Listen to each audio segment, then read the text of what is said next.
welcome to The Gift Show. My guest today is John Stapleton. John is a serial investor, entrepreneur, and mentor. I was watching a video there this morning on Deutsche Welle, the dw.com channel, and it's about Germany. And Germany is highly exposed to increases in gas prices, and the industries that are most exposed are the metal sector and pharmaceuticals. And the pharmaceutical sector, for example, has been getting use of gas supplies from Russia for a long number of years at relatively cheap rates. That's all going to change in the new year when new energy contracts are agreed between the pharmaceutical companies, the metal companies, and their gas suppliers. So expect a shake-up in German industry. Perhaps it's been about to happen sooner or later, but there you go. John, what have your clients who you mentor, coach, and invest in, what are those people saying to you about the cost of living and inflation? Thanks, John. Absolutely. And before I get into the people that I work closely with, I actually live in Germany. I live in Munich, sitting here in Munich today. And you're absolutely right. It is a lot of, all countries across Europe, particularly, and the world potentially, are talking about, the cost of living increase, the effects of energy scarcity because of the war and because of other factors. And it's no different here in Germany. And just very quickly on the German scene, it's, the news is full of it in terms of the German energy strategy. Because of course, I don't know if you remember this, but a couple of years back, Angela Merkel, of all people, decided, mostly in the wake of the Fukushima problem in Japan, to shut down progressively over the next 10 years all atomic power. And of course, the Greens love that, and so a lot of other people who are agitating this for a long time. But now we get to this crisis point where actually they're shutting down energy generation stations at a time when they have scarcity because of pipelines coming from Russia, etc., and it's not particularly expedient to do so. Metal, pharma, fertilizer, all of that is crying out and saying, how are you going to secure next year, particularly? So domestically, supplies for the winter is a problem because of heating domestic homes, but that's more or less being secured given the medium term, short term action they've taken during the summer. The real issue is industry, and Germany is the powerhouse of Europe, and if industry starts to wane, we're already in a recession. It's really difficult situation. So we really all Europeans need to watch this space very intently. It's getting a lot of coverage in German media, so I see it a lot, but I think it's going to get a lot more coverage in the new year in international media. So that's that. Now, in the context of coming back home, if you like, depending where home is, but I've got a lot of business interests in the UK and a lot of business interests in Ireland too. So my side of the fence is really the food and drink space, and we're seeing huge inflationary pressures on food and drink, but not just the last few months or the last even year. Brexit in the UK in terms of importation and food security, COVID because of the problems that were generated, the supply chain problems, not just because China shut down. But the Suez crisis part 2, all these things culminated to this perfect storm, which means that the food industry, already suffering from extremely tight margins, which is part of the problem in its own right, we can get back to that, has been really put under the cosh. Again, energy piling on top of all that. And the problem with inflation is that it's a huge wealth destroyer, it's a huge value destroyer for everybody, not just industry and not just the wealthy and not just the poor. I think it affects all of us in different ways. We can get onto that, certainly. But I think the food and drink industry in general is not immune to this because it's very, energy requirement, high energy requirements into manufacturing, also in terms of distribution. You need energy to put into trucks to get your foodstuffs to the depot, to the retailer, to home. So it has a huge effect. And the problem that I mentioned of margins is that over decades, the margins have been squeezed and squeezed and squeezed. And it's not just me saying this. So there's very little room to maneuver. So what you're getting in, like some industries have that margin to maybe not pass on all of the costs to the consumer. Whereas the food industry, it's very transitory. It really hits you very quickly, especially as a small business. You've got nowhere to go. You're already operating a very small margin. So the only choice you've got is to avoid going under is to pass that cost on to the consumer. And that's why we're seeing in Germany 18.7, gets this right, 18.7% food and drink inflation in September in Right. Germany. And the same is true in the UK. I don't have the numbers to hand of Ireland, but it's very, very similar too. Anecdotally, I can see that. So there's a little picture I'm painting. It's like, I don't want to be doomsday, but we are facing a particular problem here for multiple factors, but at the bottom of it is inflation. So moving on, what advice would you have for the average family or the vulnerable in our society in terms of coping with inflation, trying to put food on the table over Christmas, the New Year, and also heat their home? You're a person, of course, who's experienced the highs and lows of entrepreneurship, so you'd have very pertinent advice for the vulnerable in our society and the average family. That's a really interesting question, and that gets to the number of the problem that there never is a one size fits all to any problem, because True. everybody's different. Everybody's operating under different principles and pressures and all the rest of it. And one of the problems with inflation is that the effects of inflation, unfortunately, are going to be felt very unevenly across society. They already are. And again, if I use the example that I'm most familiar with, food and drink, there are things you can do in inflationary times if you have the wherewithal to do them. So let me give you two separate maybe examples here. One is, generally speaking, if shoppers feel impacted by inflation or prices going up, well, they can kind of offset the effect of that by trading down from premium, or they can maybe buy more bulk and they get better prices. But you can only do that if you're buying in premium already. If you're already buying in discount and value, where do you go then, right? You got 10, 15, what I say, 18.7% increase of prices on value products, and mind the premium products. So you don't have anywhere to go. It's all well and good saying trade down from premium. And I'll come back to that point in a minute. And the other thing is, buy bulk and you get discount per unit. But a lot of people don't have the cash to buy bulk this week. So for the less advantaged members of society, it's a real problem. There's less room to maneuver.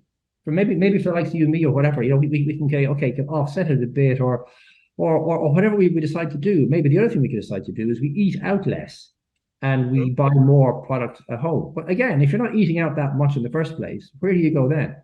And just a little bit of an anecdotal story from my time with New Covent Garden Soup Company. It was a company I set up way back in 1987 in the UK. It's basically about fresh soup. And we put fresh soup into a carton for the first time. You might think fresh soup. Yeah, fresh soup is everywhere, right? Well, back in 87, it wasn't. All liquid soup was in a can. So we decided to put fresh soup into a carton. And it was much better for a whole bunch of reasons. Of course, it was a premium product, though, compared to the can. And it cost an awful lot more. Back then, a carton of soup cost about £1.10, and you go down the soup aisle and buy a can of soup. It was about 35 pence. So it was a huge difference in price. And we were extremely okay. So then, 1992, I think it was, recession hit, and inflationary pressures were enormous. I remember mortgages going to 18%. Now, you get this. And then the problem arose. We were thinking, what's going to happen to our sales? Because nobody's going to be able to afford this premium soup. Of course. We are right in the firing line here of exactly what I was saying. Trade down from premium. What happened there was people didn't go out to eat as much, and they ate at home more, and they wanted treats. They wanted premium products at home. And guess what? They found this premium fish soup that didn't exist before. And they bought fresh soup and they had it as a meal at home with a baguette and a glass of wine. It wasn't a big thing, but it was something they did like a midweek meal at home instead of going out maybe. And that's how they tightened their purse strings and saved money. But our sales went up, right? So it very much depends where you are in the marketplace, and not always does it have to mean that if you're a premium product, look out when you're in recession because you're going to lose revenue. It very much depends on the reason that consumers are buying products. But to get back to the point, it's a really difficult problem, this inflation, for everybody. But those less well-off in society have much less room for maneuver, and they're going to suffer the most, unfortunately. Yeah, I was reading there recently also, one of the problems in Germany, for example, where you live, is the lack of digital infrastructure. Mm-hmm. So it's almost impossible for the government to target help at those who need it most, whereas in other countries they've got a much more advanced digital infrastructure, and that help can be much more targeted. Yeah, that's true. It's a good observation. Everybody thinks, Germany is good at everything. They're good at lots of things, don't get me wrong. But in terms of infrastructure, whether it be building roads or rail networks or digital highways, they've been asleep at the wheel. And the rest of Europe, well, a lot of Europe has passed them out, definitely. Ireland has a much better, certainly Dublin, the east coast of Ireland has a much better digital network system than Germany. Lots of reasons for that, right? But you're right, and so it's very difficult to again getting the one size fits all. Okay, get away from that, get to a tailor-made solution. It's very difficult to identify those people who need most help, as you were just pointing out, Yeah. and other infrastructural problems gets in the way, so they're less equipped to deal with that. Yeah. True. And some governments, if you take the Irish government, what they're doing is they're giving householders 3 rebates of €200 each, whereas in the UK they've put a cap on electricity and gas prices. Now they've decided to nearly write a check on a known quantity, but I know that's going to end at a specific date and time under the new government in the UK. So some countries have taken a more liberal approach. Some countries have taken a much more conservative approach in terms of trying to help consumers to manage their gas and electricity prices. And one of the arguments against putting a cap on prices is that it doesn't give people the incentive to reduce their usage of electricity and gas. So, and tied in with all this, John, of course, is the fact that if you take Ireland, we've got, in the last number of years, they haven't built near enough houses to meet the demand. And what you have is a lot of older housing stock that's in need of a lot of refitting in terms of energy efficiency. So they're the people who are going to suffer most, because there's no point having your heat on all day long if half of it has been going out the ceiling, the roof, through the windows, if the house is poorly insulated. Yeah, so just moving on here now, John. So sure, but let me come. No problem at all. Let me pick up on one of those points about the cap. It's very interesting that different governments, regional governments or national governments, you use pull different levers in different ways to help those most at need. And I noticed this only just 2 weeks ago. We went for a trip. I again live in Munich, so we drove through Austria into Italy, and we've always done this. We've always filled up our tank in Germany before we left. These days you don't do that. These days you wait till you get to Italy before you fill up your tank, because a litre of diesel costs comparatively last week, it fluctuates all the time. It's crazy. I'm sure somebody's putting some wool over somebody's eyes here. It costs €2.14 to fill up here around the corner. It cost $1.98 in Austria. It cost $1.76 for that same litre of diesel in Italy. I mean, it's an enormous fluctuation. And that's because, lots of reasons. We have the Greens in power in Germany here in a coalition, right? So they're very resistant to reduce the price of diesel, right? So they find other ways to maybe help people there. But the price is $2.14, whereas the Italians have basically taken the tax right down.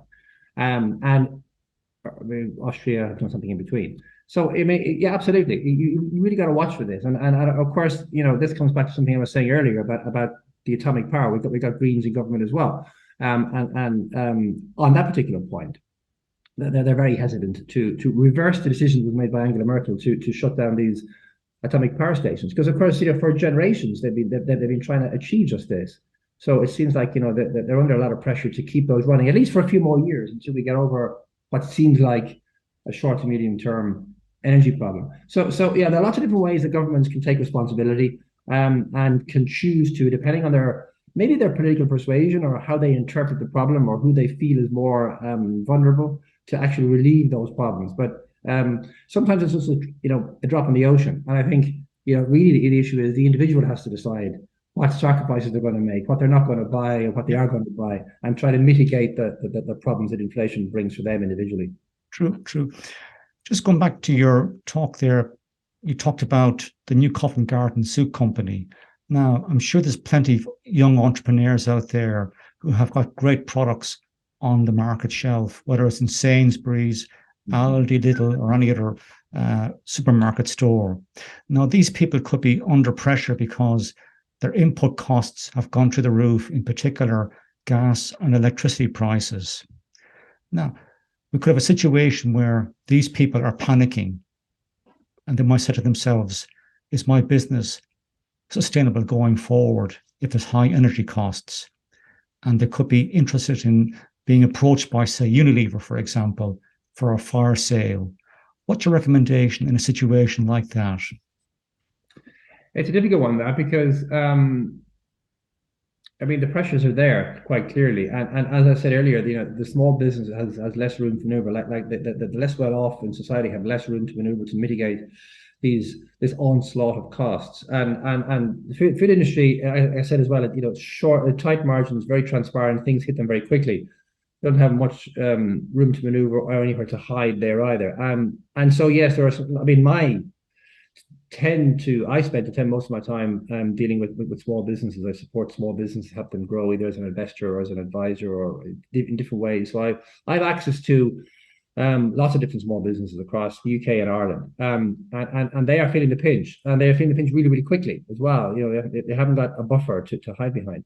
And you're right, it might well be, you have a bottom feeder coming in who can recognize strong brands, can see the short-term cash flow problems they're under, recognize that won't be the case forever, but they'll go under. We'll come in and pick them up for a small price. I've seen some of that happening already, maybe not Unilever or Nestle or whatever you mentioned, because the small businesses tend to be too small for those guys. They are mammoth organizations, and they pick up small businesses in their context. They're 50 and 100 million businesses. But there are other dynamics going on, which are very similar to what you explained, where there are small groups, where they've been making some strategic acquisitions over the course of the last year. And I can see where they're continuing to make those sort of acquisitions, which are bringing in pretty solid enough brands, but brands have big problems because they can't pay their variable costs, because the variable costs can be out of control. It's kind of having a mortgage, isn't it, at 5% and feeling just about okay with that, and then it's going up to 15%. This is what happened back in '92, and then realizing you can't cover that variable cost. Well, you thought it was a fixed cost, but it has become a variable cost. Yeah. And so I think there is a bit of that going on. I guess it's a question of how long this problem lasts. I mean, we had COVID, of course, and money was available to everybody for all sorts of reasons. I think rightly, it might have gone on in certain countries far too long. I think in Germany it went on far too long. But I think there's no immediate availability. Coffers are low, and the availability of cash is less valuable because of inflation. It's a vicious circle. It's going round and round and round here. I think the only glimmer in that particular position is that it's not all bad news for investments. Because interest rates were very low for very long, and now inflation is very high and is probably going to continue to increase. So the value of cash is reducing, and so investors that have readily available cash have a problem, in fact, because it's just you're looking at it devaluing every day, and they're looking for other homes for this cash, and they may well be attracted to looking at risky homes, which is investing in the food industry, certainly investing in startups and these small businesses that you refer to. So I kind of think if you're a small business right now and you're looking at increasing costs and you're trying to pass it on to the consumer, but the retailers are getting in the way and saying, we're not, some of these businesses have been passing on to the consumer like for the last 18 months already for all the pressures that have been going on. And they're putting through 2 or 3 rounds of price increases, which is completely unheard of. You'd be lucky to get a price increase every 2 or 3 years. True. Having 2 or 3 in 1 year. So you begin to see the dynamics that are going on here. If you can push a price increase through, great. But you probably already have done it 2 or 3 times, and you're up against that wall as well. So I think the issue then is if you really do need shareholders' funds to keep you afloat, which is what you're describing, don't get bought up on the cheap by a Unilever or a Nestle or other smaller groups. If you can find angel investors or maybe even some VCs who really are keen to offset cash that is dwindling in value as they look at it, that might be the way to do it. It might not be what you wanted to do or chose to do, and it might be only an interim solution. We don't know how long this problem is going to last. It's going to last another 12 months, but that might be enough to get you through to the other side, and then it'll be more obvious the potential of your brand, and you won't have to sell your whole business for half the return. You may have to give away a bit of it to get this investment in I'm describing, but I think it may be a better solution. And going back to you live in Germany, in Munich.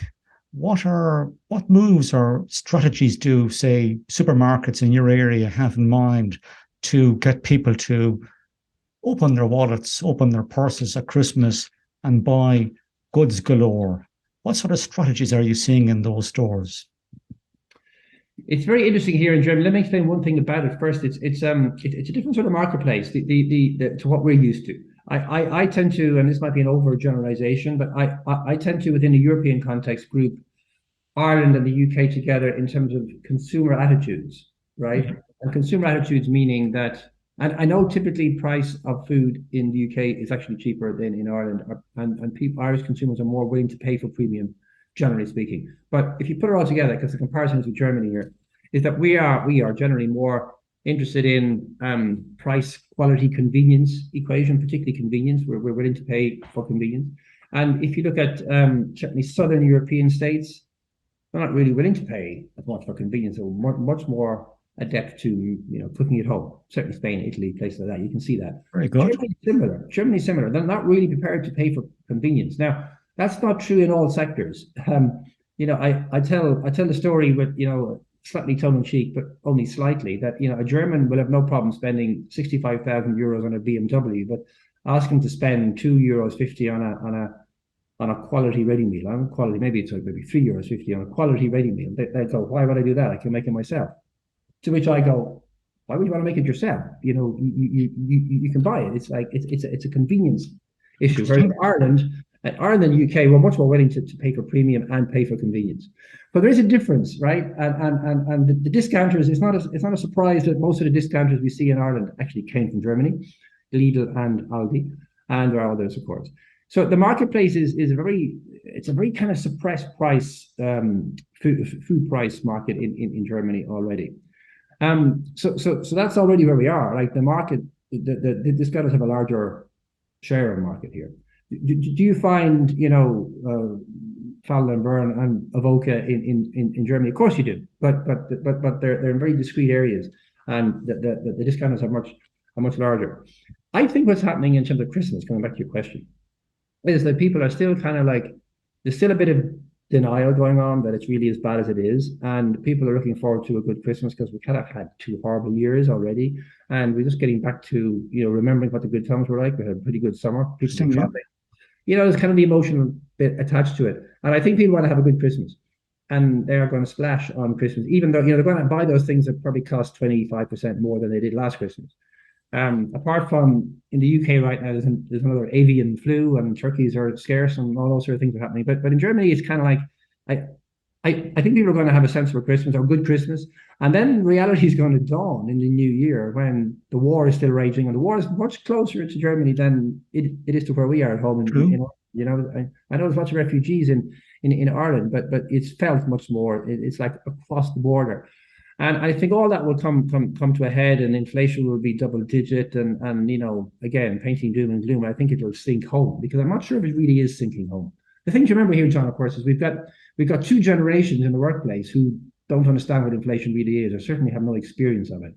We've got millennials and Gen Zs who kind of have their own issues and own priorities, and they are the future. Definitely, there's some very, very positive tendencies and attitudes coming from those generations. But one of the things is that they don't really understand what it's really like to have to deal with inflation, going from not just 10 or 15%, but going from very low to very high very quickly. And I think that'll take a while what does that really mean? I think we saw during COVID, a lot of Gen Z saying, I will forego a salary increase so I can have more time off. This kind of like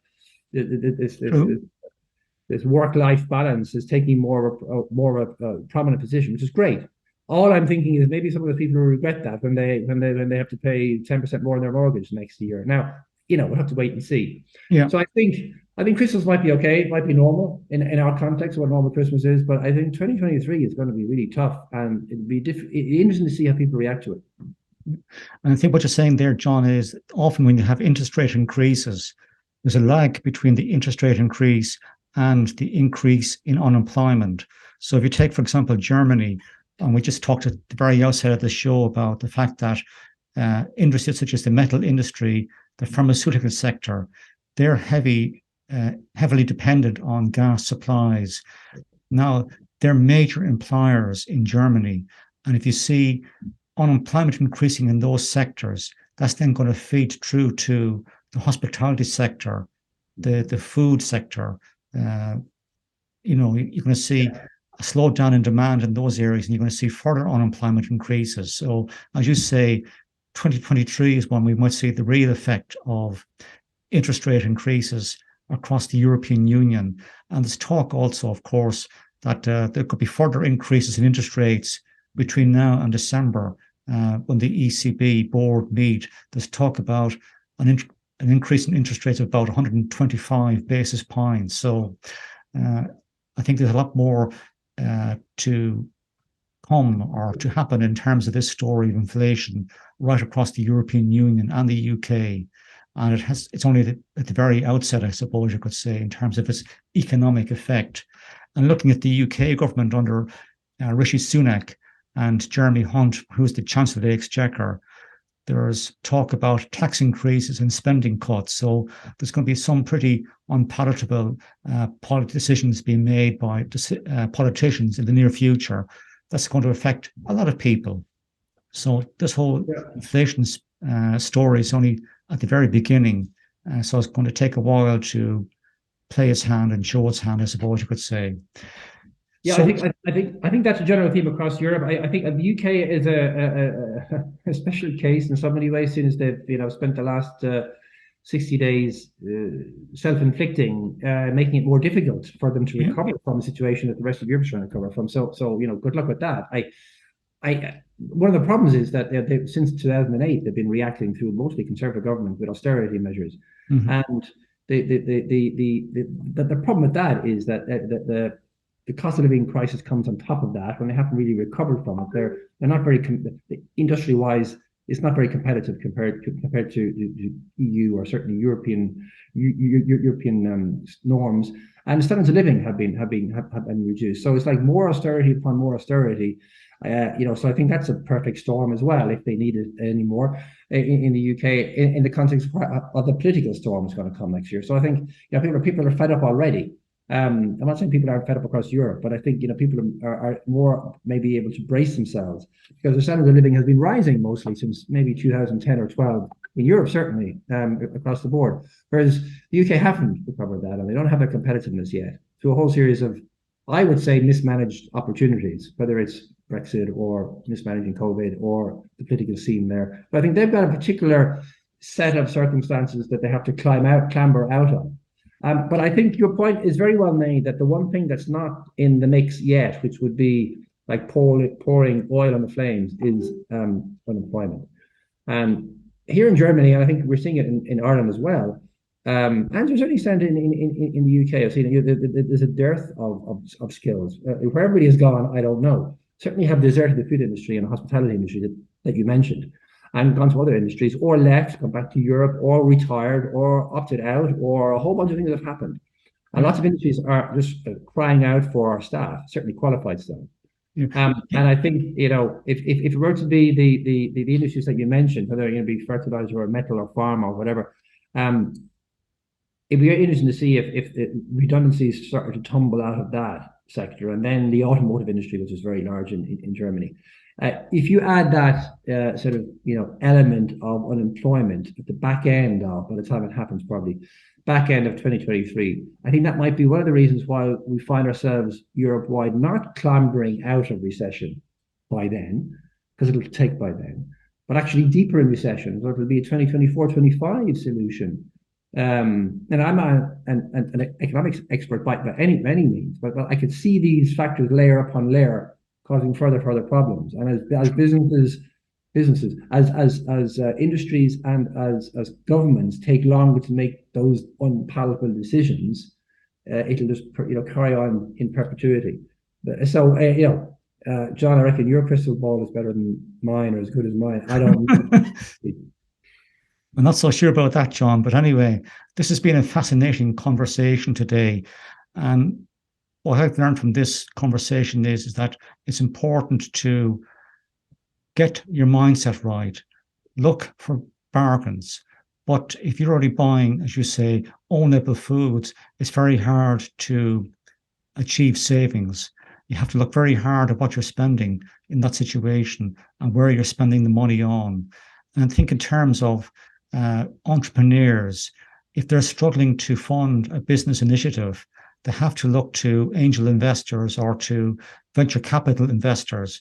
But it's highly important in that situation to have your idea clear in your own mind, to show a success story, that when you go to pitch to these people, that you sound credible and they're willing and ready to put investment into your business. Otherwise, you're leaving yourself at risk to be bought out by your competitor or a multinational organization. And then finally, I think what we've learned here today is the lack of digital infrastructure across some countries in Europe, in particular Germany, makes it very hard for governments to target help at those who need it most. But the most vulnerable people need to, I think, shout out, ask for help. And people like ourselves should be watching out for these people and be willing to help them. Is there anything else you'd like to say to the audience before I let you go, John? Listen, it's been a very wide-ranging topic. I mean, inflation is only one word, but it takes up, 30 minutes very easily. So we can carry on for another 30 minutes. So, there's a lot of things that I'd want to add about the food industry, generally speaking, specifically speaking, and then generally across the board. But we probably need another half an hour, John, to pick up on that. Maybe we do that at some point.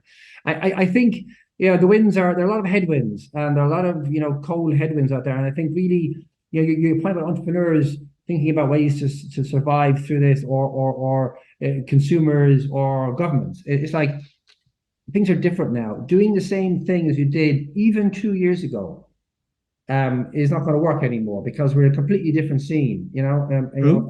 I talk a lot about uncertainty and turning that into a competitive advantage. If you go back 5 years, what might have worked then is not what would not have worked 2 years ago. Then we have COVID, things changed again, and now we're into recession. And with a whole bunch of complicated interrelating factors.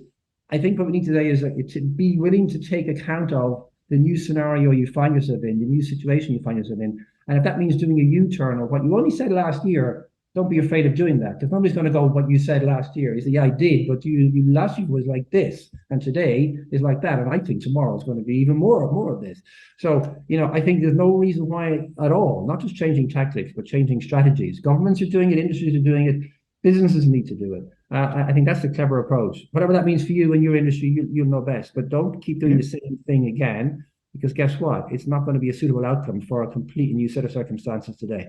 Yeah. And I think what you're saying there is you've got to be able to adapt to changing circumstances and think on your feet, or think for yourself, because nobody else is going to do that thinking for you. If you're not sure what to do, reach out to a coach, reach out to a mentor, reach out to an experienced entrepreneur and ask them for their help or advice. So it's been great having you on the show today. That's great advice. That's really good advice, John. And adaptability is exactly what you're saying. And all I'd say is that it has accelerated. It's, adaptability over the last 20 years, 30 years, of course, 10 years, 5 years. Adaptability in the context of months now is what we're talking about. And I think that's really important. So have the courage of convictions to adapt. And that's why we host the gift shows, to reach out to people who are struggling, whether it's the vulnerable in our society, the average family, or the entrepreneur who's looking for help. They all need our help and advice. So it's been great having you on the gift show today, John. So on that note, I shall end today's conversation. Delighted to be part of it, John. Thanks for having me on. You're most welcome.